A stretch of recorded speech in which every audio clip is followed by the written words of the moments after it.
Seja muito bem-vindo a este canal e nós vamos continuar com a resolução de provas da Banca Legale. É fundamental para você que vai tentar o concurso da Secretaria de Educação, esse de 2025, que você conheça o perfil de questões dessa banca, que surgiu como uma novidade neste concurso. Então, vamos aqui resolver mais uma questão e fique bastante atento, porque você vai entender, né, a cada resolução, a cada questão que a gente faz, você vai entendendo um pouquinho mais como que essa banca cobra o conteúdo de matemática nas provas de concurso. Então, vamos começar aqui com a primeira questão. Vou colocar aqui para vocês a primeira questão. Lembrando que a questão que eu estou colocando aqui, ela foi retirada de uma prova escaneada, então ela vai estar aqui exatamente como ela foi cobrada na prova, tá? Então vamos lá fazer a resolução dessa questão e me acompanhe aqui. Vamos lá. Primeira questão, na verdade é a questão 7, a questão de matemática nesta prova da Prefeitura de Caxias do Sul, a prova de 2024, provinha recente. A questão de matemática começou a partir da 7ª questão da prova e, neste caso, foram cobradas aí 4 questões de matemática neste concurso. Vamos lá. Então, vamos aí. Questão 7. Eventualmente, se faz necessário o uso de números em sua representação fracionária. O que significa isso? O que é um número em sua representação fracionária? A representação fracionária é você representar um número na forma de fração. O que é a forma de fração? É um número x qualquer, vai ser o número escrito na forma A dividido por B. Ou seja, é um número escrito na forma de fração, estando ela já na forma redutível ou não, né? Ou seja, simplificada ou não, por exemplo, né? Aí ele diz aqui também o seguinte, ó, por exemplo, o número 5 pode ser representado por uma fração cujo numerador é o 5 e o denominador é 1. Sim, o número 5 pode ser o 5 dividido por 1. É o próprio 5. É o número 5 sendo escrito na forma de fração. Beleza. Também pode ser necessário realizar a divisão entre duas frações.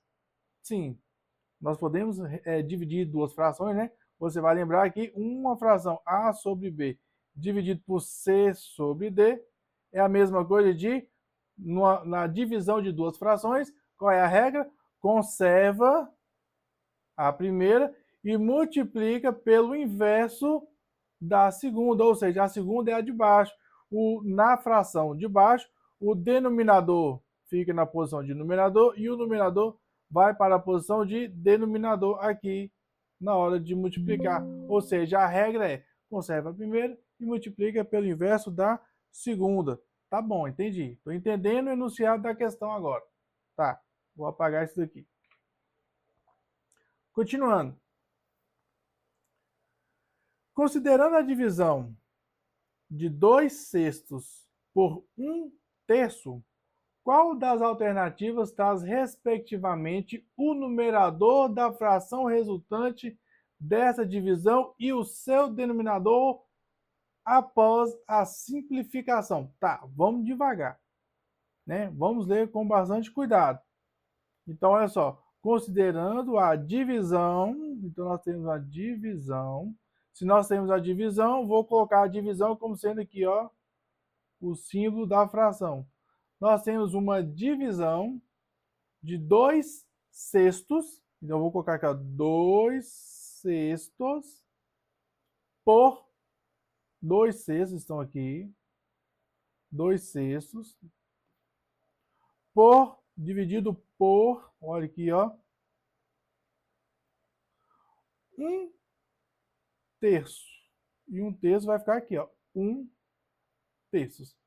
Então, lendo na ordem correta, para não correr o risco de errar, tá?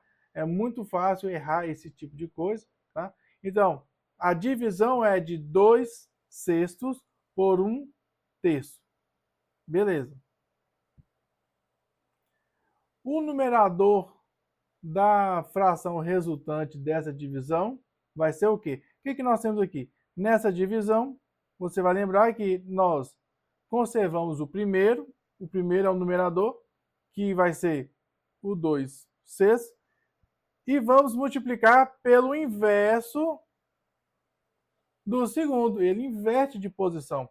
Então vai ser o 3 sobre 1. Então, fazendo isso, nós teremos 2 vezes 3, que vai dar 6, e 6 vezes 1, que vai dar 6. Vai dar 6 dividido por 6. Na verdade, no final de contas, isso aqui dá 1, né? Um número dividido por ele mesmo vai dar sempre 1. Tá. Então, o que, que nós temos? Olha lá a pergunta. Vamos lá. Qual das alternativas traz, respectivamente, o numerador da fração resultante dessa divisão? Qual é o numerador da fração resultante dessa divisão? A fração resultante é o quê? 6 dividido por 6 é a mesma coisa de quê? É a mesma coisa de 1 dividido por 1. Tá? Por quê? 6 dividido por 6, essa fração aqui, ela não está no seu formato irredutível, tá? Então, 6 dividido por 6, olha lá, ó, 6 dividido por 6, dá para simplificar 6 por 6, que dá 1, e aqui 6 por 6, que dá 1. É a mesma coisa de 1 dividido por 1. 6 por 6 ou 1 dividido por 1, tá bom? Então, após a simplificação, por que após a simplificação? Porque pode ser 6 sobre 6, né? Que é o primeiro resultado aqui. Mas você pode simplificar. Então, se você pode simplificar, vai ficar 1 dividido por 1. Então, o numerador e o denominador serão, respectivamente, o 1 e o 1, que é a resposta aqui na letra C. Olha que tranquilo. Uma questão bem fácil. Você consegue resolver essa questão. Basta você ter atenção. Qual é a atenção? Você tem que simplificar a fração, tá? E mesmo que você não tenha simplificado a fração resultante, a primeira fração resultante é o quê?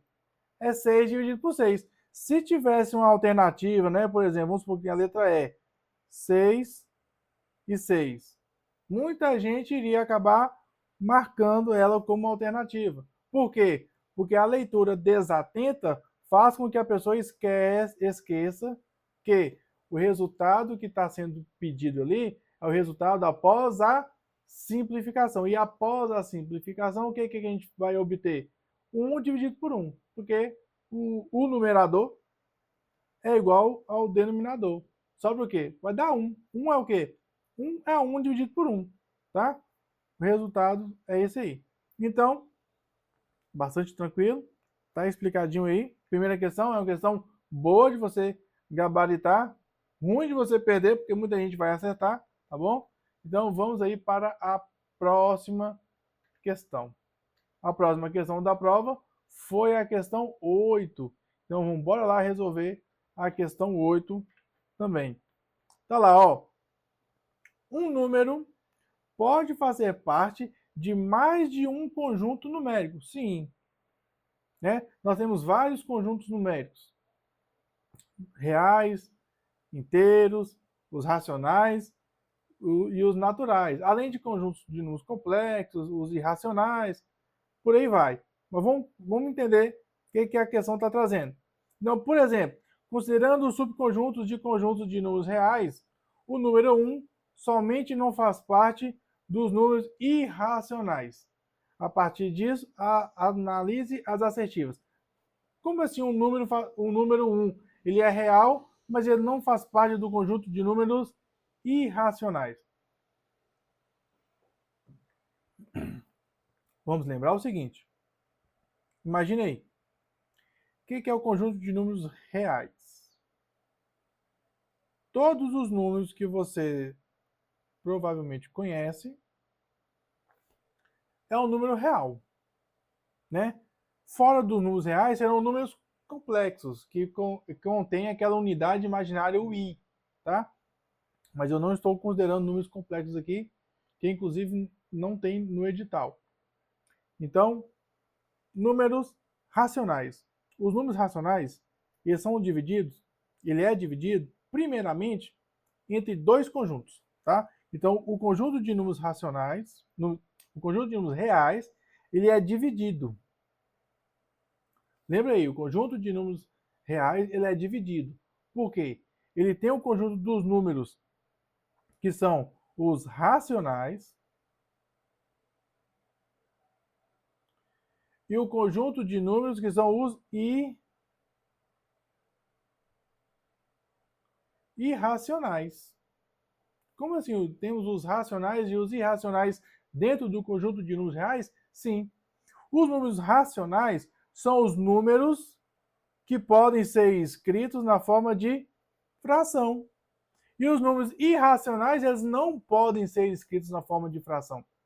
São, por exemplo, o número π, por exemplo, aquela constante de Euler, por exemplo, raiz de 2, que é raízes não exatas, tá? Então, qualquer número que possui uma dízima e essa dízima não seja periódica, né? Por exemplo, o π é o 3,14, 15, 17, tem uma porrada de casas decimais e elas não têm nenhuma dízima, ela não se repete, né? Não tem uma dízima periódica ali, então a gente não consegue escrever na forma de fração, tá bom? Então, eles não podem ser escritos na forma de fração. Se eles não podem ser escritos na forma de fração, como o próprio exemplo diz, né, o número 1. O número 1 ele é o número racional, porque ele pode ser escrito aqui na forma de fração. Ele pode ser, por exemplo, o 2 dividido por 2. É uma fração? É. Representa o 1? Sim. E esse número ele não está lá no conjunto de números irracionais. Porque lá no conjunto de números irracionais são só os números que não podem ser escritos na forma de fração, tá? Então, dentro dos números do conjunto dos racionais, que é representado com com o diacrítico assim, né? Então, nós temos os racionais e os irracionais, todos eles dentro do conjunto de números reais. E dentro dos racionais, nós temos o conjunto de números inteiros, que são os números naturais com sinais negativos, né? E nós temos também o conjunto de números naturais, que é o 0, 1, 2, 3, ele não inclui o sinal negativo, tá? Então, em resumo, esse é o conjunto de números reais. Nós temos os racionais e os irracionais dentro dos reais, tá? E o que diferencia um do outro é poder ou não ser escrito na forma de fração. Se ele não pode ser escrito na forma de fração, ele não pode ser racionalizado, ele não é racional. Beleza? Aí ele se torna um irracional. As raízes não exatas são todas irracionais. Tá? Eu pus o exemplo do raiz de 2, poderia ser também o raiz de 3. Eu não poderia colocar o raiz de 4, porque o raiz de 4 é 2, e o 2 pode ser escrito na forma de fração. Beleza? Então vamos lá. Vamos analisar as assertivas aí. 1. O número representado em forma de fração com numerador 1 e com denominador 2, ou seja, é o 1 sobre 2, faz parte dos conjuntos de números irracionais e dos reais. Não. Se ele foi escrito na forma de fração, ele não é irracional, ele é racional. Então a 1 ela está errada, né? Então não é que ele não faz parte, ele faz parte. Ele faz parte dos racionais. Se ele é escrito na forma de fração, a partir do momento que ele foi escrito na forma de fração, significa que ele é um número racional. Beleza? Então a 1 ela está errada. 2. O número natural maior do que 9 e menor do que 11, o número natural maior que 9 e menor do que 11, que é o próprio 10, pode ser considerado natural, inteiro, racional e real. Sim, porque o 10 ele pertence ao conjunto de números reais, o 10 ele pertence ao conjunto de números naturais, números inteiros e números racionais. Por que ele pertence também ao conjunto de números racionais? Porque ele pode ser escrito na forma de fração. Que fração ele pode representar ele? A que você quiser. Pode ser, por exemplo, 100 dividido por 10. 100 dividido por 10 vai dar quanto? Vai dar 10. Escreveu na forma de fração? Sim. Então ele é racional, natural, inteiro e real. Tá bom? Então, o item 2, ele é verdadeiro. O item 1, ele é falso. Tá? Então, a alternativa correta é apenas 1 está incorreta. Então, a que está errada é o item 1 e a que está correta é o item 2. Então, olha só que facilidade aí para você gabaritar, conquistar aí uma questão na prova. Olha o estilo da banca legal. Geralmente não tem muito cálculo, né? Tem mais raciocínio, tem mais a cobrança de teoria. Então vamos ver mais uma questão, como é que essa banca vem cobrando aí, ó. Questão de geometria. A imagem a seguir apresenta 3 triângulos, dos quais são conhecidos os comprimentos de apenas 2 dos lados de cada um. Beleza. Caso seja necessário se obter a soma dos comprimentos do lado desconhecido dos 3 triângulos, o resultado dessa soma, né, será de...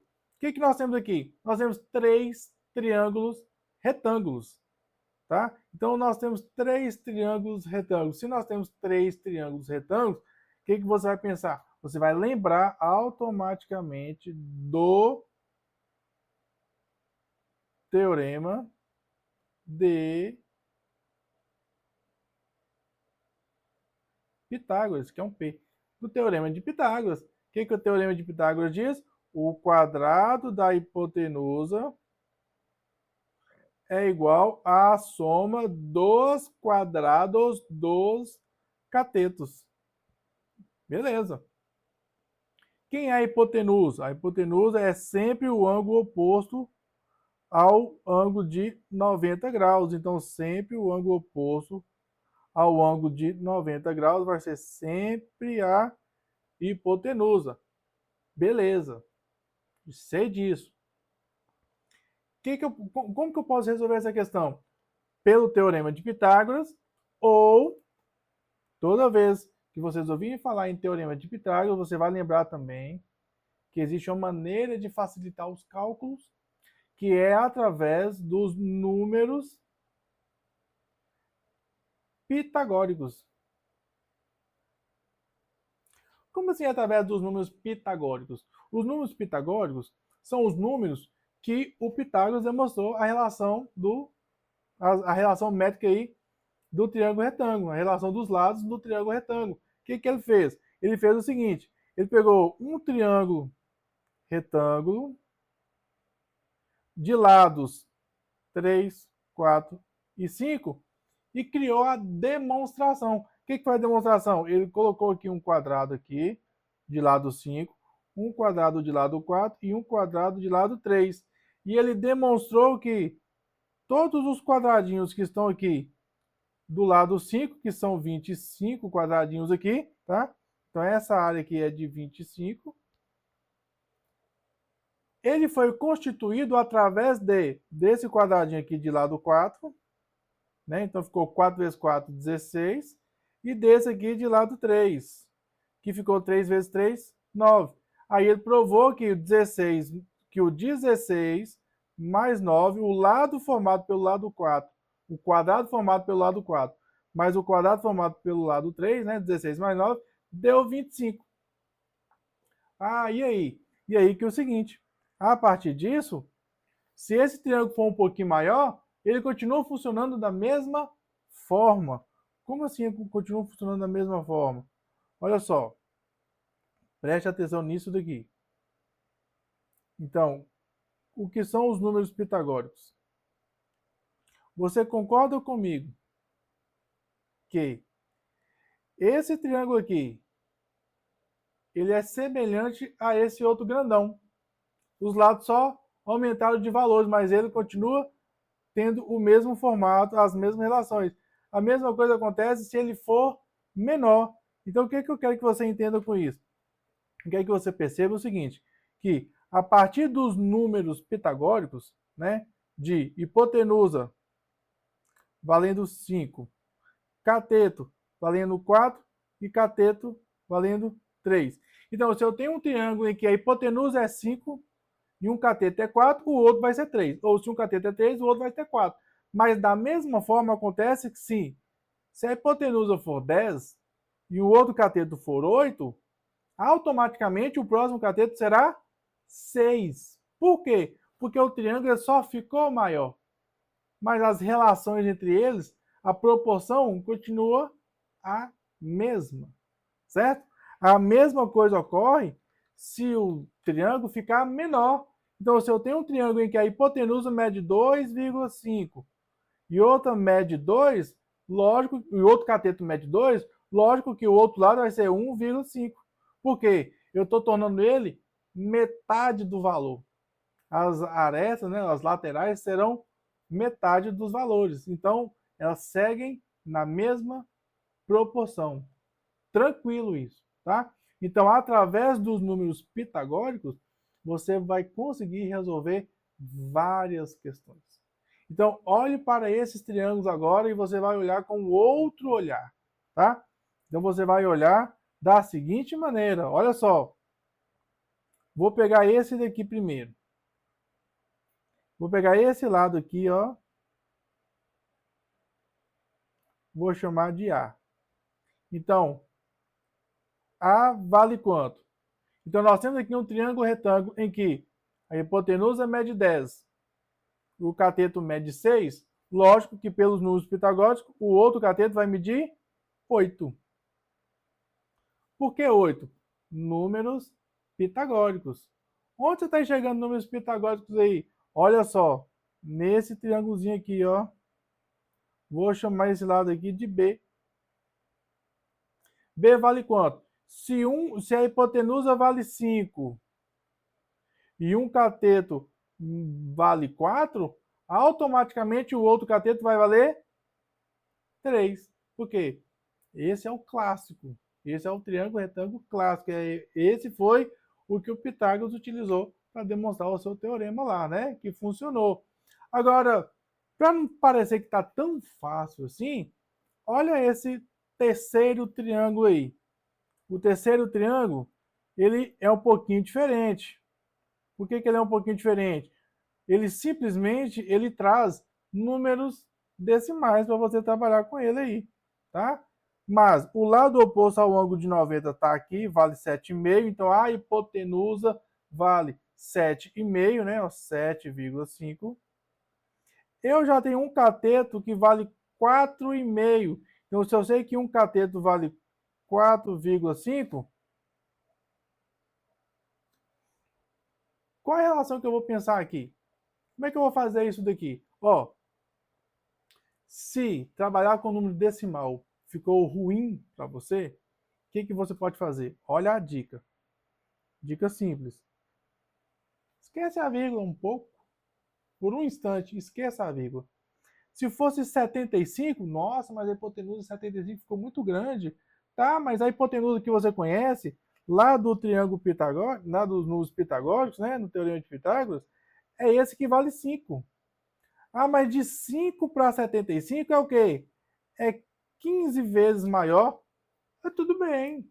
Tudo bem ser 15 vezes maior, né? 5 vezes 15, 75. 3 vezes 15 vai dar 45. Então, 4 vezes 15, né? 4 vezes 15 vai dar quanto? Vai dar 60. Lembra da vírgula? Então agora eu vou lembrar da vírgula de novo. Por quê? Porque os números são 7,5, 6 e 4,5. Então vai ficar tranquilo você lembrar aqui, ó, descobrir aqui, que esse lado aqui vale quanto? Vale 6. Ah, mas se esse lado vale 6, vou chamar aqui de letra C, né? De lado C. Então, os lados serão 8, 3 e C valendo 6. Então, serão 8, 3 e e 6. Faça a soma. 3 mais 6, 9, com 8, 17. Então, se você for somar todos os lados darão 17 metros. Tá? Ah, mas eu não sabia fazer com os números pitagóricos, né? Seria bem mais fácil. Ah, mas eu não sabia. Então, se você não sabia, você tem algo que não vai te largar nunca, que é o teorema de Pitágoras. Ah, então como é que eu poderia resolver essa questão através do teorema de Pitágoras? Simples. Aplicando o teorema de Pitágoras em cada um desses valores. Dá para fazer? Dá. Vai dar um pouquinho mais de trabalho? Vai, mas dá para fazer. Isso é o mais importante. Se dá para fazer, eu vou fazer aqui com vocês. Ah, professor, eu acho que precisa mesmo fazer. Do jeito que você fez aí, foi muito mais rápido.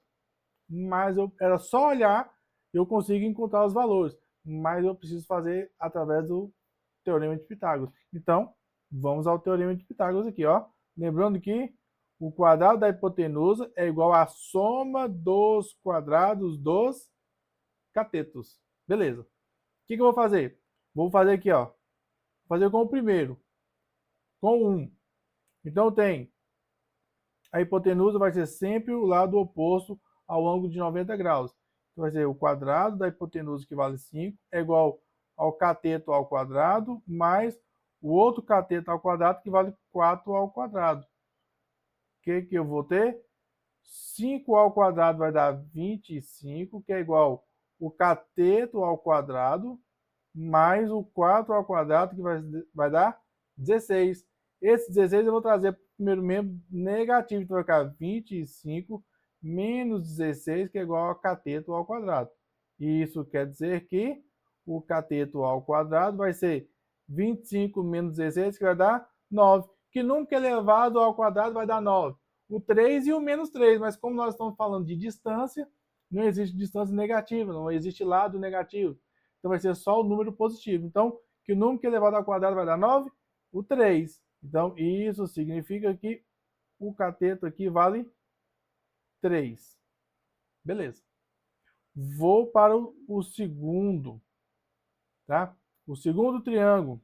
Qual o triângulo você vai querer chamar de segundo? Ó, não precisa fazer... Ó, vou chamar esse aqui de segundo. Por quê? Não precisa fazer o terceiro. Esse terceiro aqui, ele é simplesmente o dobro do primeiro. Ó, esse aqui vale 5, aqui vale 10, esse aqui vale 4, esse outro aqui vai valer 8, e aqui vale... Nós encontramos o 3, aqui vale 6. São os lados equivalentes aí. Então, eles são iguais. Apenas um triângulo girou um pouquinho e ficou o dobro maior, né? Os lados ficaram 2 vezes maior. Então, aqui nós sabemos que um lado dele vale 8. Então, aqui nós temos um cateto, ó. Nós achamos um cateto valendo 3. Nós achamos um cateto aqui valendo 8, que é esse daqui. Tá? E o que nós vamos fazer? Vamos fazer esse triângulo aqui agora, ó. Esse triângulo aqui. Ele que nós não temos o valor. É ele que está um pouquinho mais chato de encontrar. Mas, pelo teorema de Pitágoras, nós encontramos qualquer um deles. Então, vou fazer aqui. A hipotenusa dele é qual? A hipotenusa é esse lado aqui de 7,5 metros. Então, nós vamos ter 7,5 ao quadrado. O quadrado da hipotenusa é igual à soma dos quadrados dos catetos. Um dos catetos vale 4,5. Pronto. É isso daqui. Quanto que dá 7,5 ao quadrado e 4,5 elevado ao quadrado? Você pode fazer aí lá na continha, lá no cantinho da folha, tá? Ó, 7,5 que multiplica 7,5. Você pode fazer dessa forma, ou você pode dividir por 2, chamando 7,5 de 15 dividido por 2. Se é difícil para você, não tem problema. Faz aqui a multiplicação do 7,5, não tem problema. Olha lá, ó. 5 vezes 5, 25, vão 2. E 5 vezes 7, 35, mais 2, 37. 7 vezes 5, 35, vão 3. E 7 vezes 7, 49, mais 3, 52. Quanto é que vai dar isso aqui? Desce o 5. 7 mais 5, 12, vai 1. 1 mais 3, 4. 4 mais 5, 6. E o 5. Então, deu quanto? 56,25. Por que 25? Porque tem uma casa decimal aqui do 5 e outra casa decimal do outro 5. Então, o resultado tem que ter duas casas decimais. Então, vai ser o 56,25. Que é igual a... O que nós temos que fazer agora? Lá no cantinho da folha. Quanto que vai dar 4,5 elevado ao quadrado? Vou fazer aqui, ó. 4,5 vezes 4,5. Dá para fazer? Dá. Aqui, ó. 5 vezes 5, 25, vão 2. 5 vezes 4, 20. Mais 2, 22. Agora o 4, né? 4 vezes 5, 20. Vão 2. E 4 vezes 4, 16. 16 mais 2, 18. Então, nós temos aqui, ó. Desce o 5, desce o 2. 2 mais 8, 10, vai 1. 1 mais 1, 2. Ficou 20,25, né? 20,25 mais c ao quadrado. Então, c ao quadrado, o quadrado do cateto vai ser 56,25 menos 20,25. Então, 25 menos 25, zerou. 56 menos 20, 56 menos 20 vai dar quanto? Vai dar 36. Que número que elevado ao quadrado vai dar 36? Isso quer dizer que o C vale 6. Pronto. Tá? Encontramos aí. O outro C vale 6. O outro cateto vale 6. Ele quer o quê? Quer que, se for necessário, fazer a soma desses comprimentos aí, dos lados que são desconhecidos, que são os catetos, que nós já encontramos, nós vamos ter de novo o 3 mais 6, 9, e 9 mais 8, a soma vai dar 17. E o 17, olha lá, bonitinho, gabarito, letra D. Então, resolva pelos números pitagóricos, não se esqueçam dos números pitagóricos. Hipotenusa 5, cateto 4 e cateto 3. E eles podem ser maiores, né, ou menores, na mesma proporção, o dobro, o triplo, 10 vezes, metade, um terço, o que for. Beleza?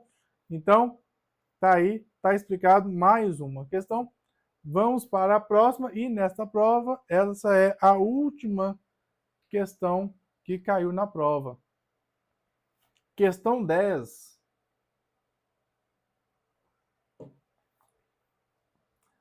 Para que seja fornecido o valor pelo deslocamento de uma pessoa, o responsável de um setor solicita a cotação do litro do combustível em X em reais. Então, o X representa o valor do litro do combustível, lá na fórmula. Então, esse X não é uma multiplicação, é a variável X. No dia do deslocamento, assim como a distância a ser percorrida, Y em quilômetros. Então, aqui, ó, em quilômetros, nós vamos colocar aqui no lugar do Y, os quilômetros a serem percorridos, aplicando-se na seguinte equação. Então, essa é a equação do valor desse deslocamento aí. Beleza, é uma formulazinha matemática. Tá tranquila, né? R$120 mais o valor do combustível vezes a quilometragem dividido por 9. Beleza, dá para entender de forma tranquila. Então, vamos lá. Se o preço do litro do combustível está R$ 4,52, então esse vai ser o valor do preço do combustível, e o preço do combustível vai ser o valor que nós vamos colocar aqui na variável X, tá? E a distância a ser percorrida é de 225 quilômetros para a ida e a mesma distância para a volta. Olha só, prestem bastante atenção. Então, tem uma distância para a ida e é a mesma distância para a volta.